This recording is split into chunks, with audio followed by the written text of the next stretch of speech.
following Rachel, Lori Hanson will be after her.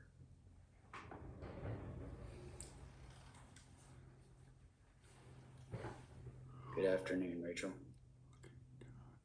Good afternoon. Rachel Curran. I'm a Florida licensed attorney based in St. Petersburg, Florida. Been born and raised in Florida, and I'm also a practicing environmental lawyer. I followed and worked directly on this issue for several years now. And in that time, I've learned that despite Mosaic's presentations that I've repeatedly seen from county to county, that this is a highly regulated industry. It is clear that this industry is under-regulated given the scope of the industrial scale of these operations. Every NIPDIS permit requires monitoring requirements. It's whether or not those monitoring requirements and those permit issuances are actually protective that matter. So any monitoring for limits that are set too high and indicate compliance don't mean much. Even still, we've already heard that these permits that are easy to comply with get violated anyway, constantly. As far as, I just wanted to point out just a few things that I heard today. I can't go point by point because I only have 3 minutes, but as far as the enforcement ability of FDEP and this idea, a specific question was asked, is Mosaic currently under any sort of action that is seeking injunctive relief?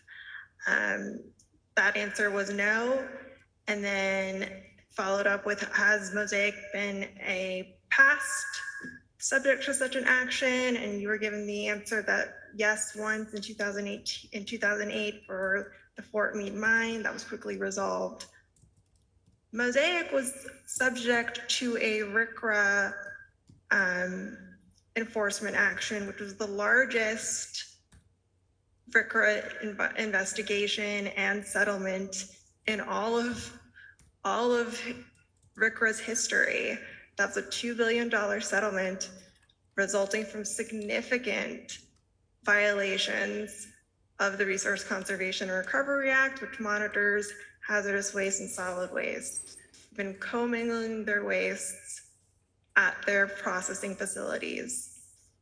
That settlement didn't just get those payments, it also continued to allow that continued commingling. So it's still happening at their active stacks today under the cover of this RCRA settlement.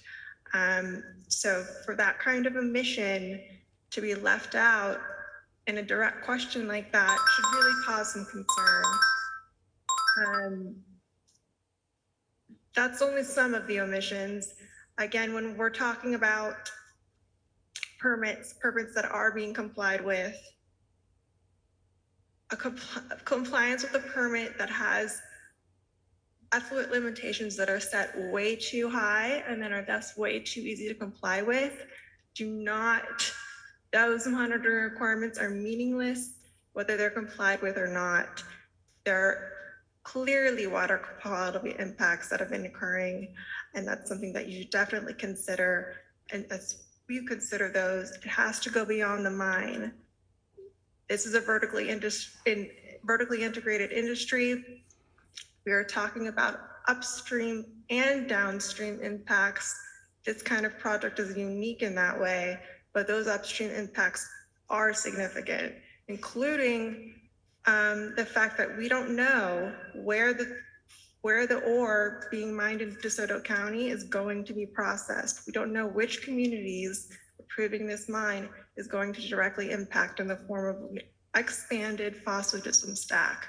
Those phosphogypsum stacks are the largest man-made impoundments in the world. We're in uncharted territory here. There are engineering marvels.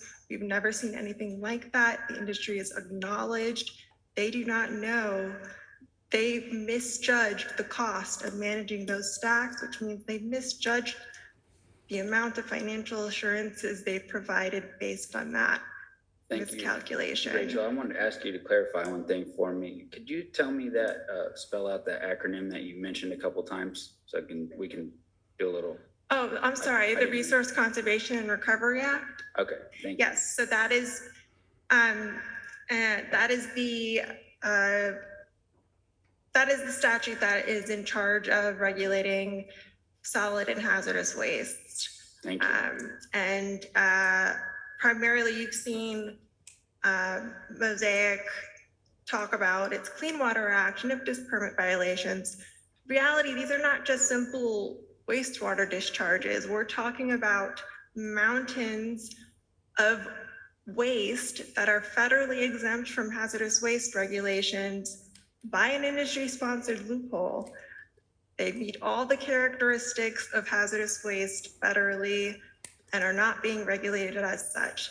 So to see a slide and to see a real theme of this presentation of how well this industry is being regulated, in my experience, this is the most underregulated industry of this size. And as such, this industry has caused more harm to the state of Florida than any that I can imagine. And that's speaking from somebody that